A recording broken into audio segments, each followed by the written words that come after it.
안녕하세요. 3월 13일 목요일 캠퍼스 새벽 날개입니다. 오늘은 마태복음 19장 1절에서 12절 본문으로 하나님의 말씀 함께 나누겠습니다. 오늘 말씀의 주안점은 결혼과 이혼에 관한 주제를 다루고 있습니다. 먼저 우리가 첫 번째로 함께 나눌 메시지는 결혼은 세상에서 가장 친밀한 관계가 되는 것이라는 것입니다.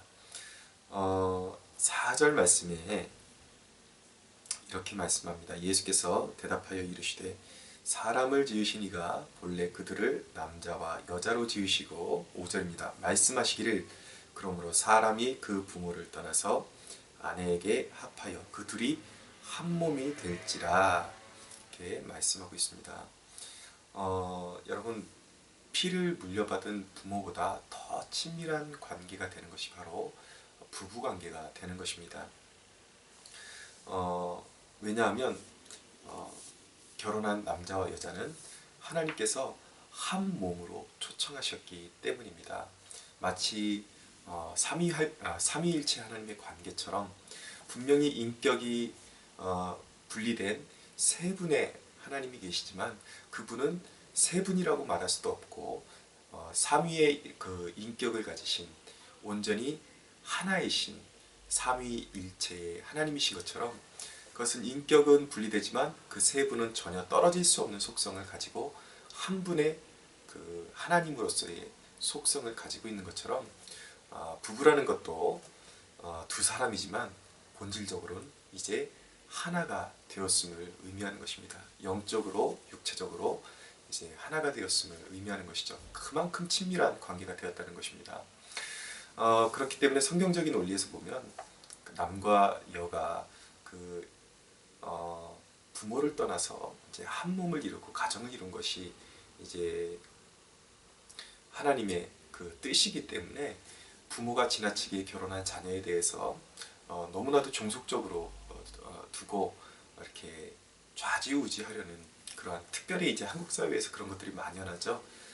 아들을 아직도 자기 그냥 그 품속에서 이렇게 이제 마음대로 할 수 있는 그러한 존재로 이제 인식하고 부모들이 그렇게 사사건건이 그 가정에 개입함으로써 그 가정이 오히려 평안치 못한 그런 상황들을 보게 되는데 그것은 성경적인 그러한 방식은 결코 아니라는 것입니다. 이제 사실은 좀 섭섭하겠지만 부모보다도 그 당사자들 자체가 더욱 친밀한 관계가 되어야 그것이 건강한 하나님이 의도하신 이제 가정이라는 공동체를 이룬 것임을 우리가 깨닫고 존중해 줄 수 있어야 하는 것입니다. 여러분 결혼은 하나님의 창조 목적을 달성하는 통로인 것입니다. 이제 가정을 우리가 작은 교회로 분류할 수 있는데요. 하나님께서 태초에 그 인간에게 명령하신 것처럼 너희는 생육하고 번성하여 땅에 충만하고 땅을 정복하라고 말씀하신 이 지상명령을 가정을 통해서 이루어 나가기를 원하시는 것입니다. 그렇기 때문에 믿는 이들은 가정을 통해서 자녀들을 생산해내고 생산이라니까 좀 기계적으로 들릴지 모르겠지만 자녀를 생산하는 것은 굉장한 축복이죠. 그렇게 자녀들을 이제 번성시키고 그 자녀들에게 영적인 DNA를 줘서 하나님을 섬기게 하는 것. 그래서 하나님 나라가 이렇게 확장되어 나갈 수 있도록 그렇게 사용하는 것이 바로 가정의 참된 목적이라는 것입니다. 그래서 하나님 나라의 확장은 두 가지로 확장되게 되는데요. 하나는 전도를 통해서 확장되게 되는 것이고 또 한 가지는 가정을 통해서 나의 자녀들에게 믿음을 대물림함으로써 하나님의 나라는 확장되어져 가는 것입니다. 여러분 그것이 이제 영적인 나의 자녀들을 통해서 영적인 DNA가 물려감으로써 하나님 나라가 확장되어 가는 것이 하나님의 이제 뜻이고 가정을 세우신 목적인데요. 여러분 우리가 결혼을 신중해야 하는 이유가 여기에 또 나타나고 있습니다. 그 이유는 무엇이냐면 이혼은 하나님의 뜻이 아니기 때문입니다. 이것이 이제 오늘 우리가 두 번째로 주안점을 두고 봐야 할 메시지이기도 합니다. 이제 모세가 이혼 증서를 허락한 이유는 바로 당시의 사회적인 약자였던 여성들을 보호해주기 위해서 임의적으로 허락해준 것이지 그것이 결코 본래 하나님의 의도는 아니었습니다. 당시에 이제 그 약간 그 철저히 가부장적인 그런 제도로 이루어져 있던 그 이스라엘 그 민족 사회에서 여자들은 한없는 약자였기 때문에 이제 이스라엘 백성들이 그것을 악용해서 이제 여자들을 비인격적으로 대하는데도 불구하고 여자들이 그것을 억지로 참고 살아야 하는 그런 일이 없도록 그렇게 미리 조치를 취한 것이고, 또 이스라엘 사회 가운데서는 여자가 어떤 이런 그러니까 공식적인 증서를 받지 않고 그냥 남자에게 버림을 받았을 때에 이혼 처리가 되지 않고 다른 남자에게 이제 시집을 가게 되면 그것은 간음한 것으로 취급이 되기 때문에 여자에게는 굉장히 불리한 그 사회적인 분위기가 있었던 것이죠. 그래서 그런 오히려 그 남자들의 그런 이기심과 사회적인 그 악을 어떻게 해서든 억제하기 위해서, 차단하기 위해서 임의적으로 모세가 허락했던 것이 바로 이혼 증서를 써주고 이제 갈라지는 것, 여자들을 놔주는 것, 이것이 이제 그 이혼 증서의 의도였던 것입니다. 그러나 여러분, 원천적으로 하나님은 이혼을 뜻하시고 결혼을 허락하시지 않았다는 것입니다. 다시 말하면 이혼은 결코 하나님의 뜻이 아니라는 것이죠. 여러분, 그럼 여기서 이제 우리가 그럼 그리스도인에게 있어서 이혼은 완전히 불가침적이고 절대적으로 불가능한 것인가? 여기서 우리가 이 예수님의 말씀의 의도를 잘 좀 파악을 할 필요성이 있는데요. 그렇다고 해서 우리가 너무 이제 개방적으로 할 수도 없는 것, 예수님의 의도를 분명히 잘 파악해야 되는데, BST 주석가인 마이클 그린이라는 분이 자신의 마태복음 주석에서 그런 말을 남겨놓았습니다. 그것이 이제 가장 저도 성경적인 해석이라고 내다보고 있는데요. 바로 예수님께서 이렇게 말씀하신 것은, 이혼을 금지하신 것은 율법이 아니라 하나님 나라 백성의 가장 이상적인 목적을 제시하는 것이다 라고 그렇게 해석을 하고 있습니다. 쉽게 말씀드리면 이혼이라는 것이 원천적으로 봉쇄된 것만은 아니라는 것입니다. 잘 들으셔야 합니다. 결코 이혼은 내 유익의 수단으로, 내 이익의 수단으로 사용되어질 수 없습니다. 그러나 이 사회에는 참 너무나도 다양한 악이 존재합니다. 저 중동 국가나 저 이슬람 국가, 뭐 힌두교 국가들 이런 데 보면은 아직 10대밖에 되지 않은 여자 아이들을 돈 때문에 비인격적으로 이제 뭐 40대가 넘은 중년의 남자라든지 아니면 고령의 남자라든지 이런 남자들한테 그냥 팔아버리거든요. 돈을 받고.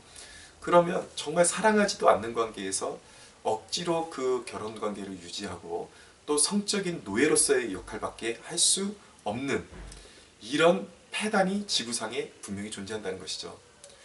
그렇기 때문에 그런 경우에 있어서는 이 이혼이 절대적으로 봉쇄되었다라고 말할 수 없는 것입니다.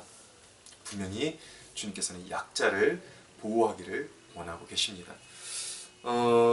그러나 분명한 것은 자기 사사로운 유익을 위해서 이혼은 절대 허용될 수 없다라는 것이죠. 그럼에도 불구하고 또 결혼에 있어서 우리에게 신뢰관계가 아주 중요한데요. 그것이 중요한 이유는 예수님께서 친히 말씀하신 것 가운데 이혼이 합법화될 수 있는 유일한 이유가 하나가 무엇이냐면 바로 그것이 불륜에 가는 것입니다. 배우자가 서로의 신뢰관계를 깨버리고 다른 이성과 이제 바람이 나는 것, 이제 이런 것들이 이제 예수님께서 유일하게 말씀하신 이혼의 근거가 될 수 있다는 것이죠. 그러나 여러분, 그것조차도 하나님께서는 아주 신중하게 하기를 원하십니다. 왜냐하면요, 정말 그런 가정 사역을 잘 감당하는 교회들을 보면은 남편이 그런 불륜을 저질렀음에도 불구하고 이제 여자분들이 그것을 하나님의 그 사랑과 용서로 품어주고 인내하고 남편을 위해서 기도했을 때에 그 남편이 끝내 회개하고 주께로 돌아오는 경우가 참 많기 때문입니다. 그래서 한 여인의 그런 인내를 통해서 한 영혼을 정말 회개시키고 구원할 수 있는 가능성이 있기 때문에 설령 불륜이라 할지라도 우리가 다시 한번 생각하고 한번 신중하게 생각할 필요성이 있는 것이죠. 여러분, 불륜 그리고 이혼은 부패하고 아주 세속적인 것입니다. 이런 것을 그리스도인이 결코 물려받거나 본받아서는 안 되는 것입니다. 왜냐하면 이 불륜과 이혼은 한 가정이 깨어지는 상처를 낼 뿐만 아니라 그 자녀들에게 그 죄의 영향력을 물려줄 수도 있기 때문입니다.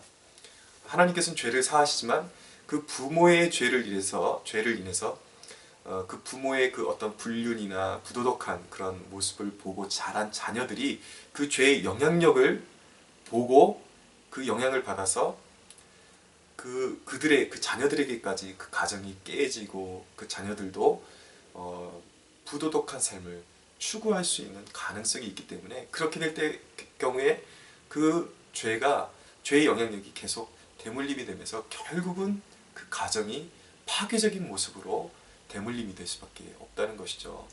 결코 그것은 하나님이 원하시는 것이 아닌 것입니다.